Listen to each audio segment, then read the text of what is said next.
Madam Chair, I thank the gentleman for yielding, and I thank him Mr. Andrews of New Jersey, for his leadership on this important issue. He knows, as does the chairman of the full committee, Mr. Miller, that discrimination has no place in America. Our country is a great country because we recognized that long ago, but we have more work to do. I thank them both for their strong leadership in fighting discrimination, and thank them for the decades, in the case of Mr. Miller, decades of service leadership on social justice. I commend Mr. Andrews for his commitment to protecting the rights of America's workers. This is truly an historic day. Today, the House of Representatives will consider and hopefully pass for the first time the Employment Non-Discrimination Act, or ENDA. As someone who has looked forward to this day for the 20 years that I have served in Congress, it is a joyous occasion. It simply would not have been possible without the outstanding leadership and courage of Chairman Barney Frank and of Congresswoman Tammy Baldwin. Anyone who cares about a country without discrimination is deeply in debt to Tammy Baldwin and to Barney Frank for their leadership in this regard. While ENDA's victory will represent an historic victory, I share the disappointment of Tammy Baldwin and Barney Frank and others who support including protections for transgender individuals in ENDA.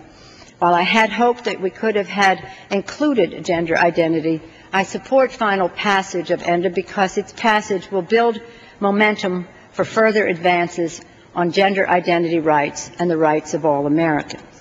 America is a country that is great and wealthy, but we cannot afford to squander the talents of any of our citizens, nor should we. We all benefit if everyone gets a chance to work hard and support their families. Yet today, in 30 states, an American can be denied a job or fired because they are gay, lesbian, bisexual, or transgender. This is wrong. Working Americans should be judged on one criterion: they do their job performance, and not be subjected to prejudice. Madam Chair, history teaches us that progress on civil rights is never easy. It is often marked by small and difficult steps. We may take this step today toward the ideal of equality that is both our heritage and our hope. I've heard the use of the word tolerance today, and I respect the use of that word. But if I may respectfully depart from it and say that in my community that is blessed with a large, diverse community, our diversity is of all kinds: religion, gender identification, religious faith, and the rest. And I always say that the beauty is in the mix. And it's not that we're tolerant in my district in California and San Francisco.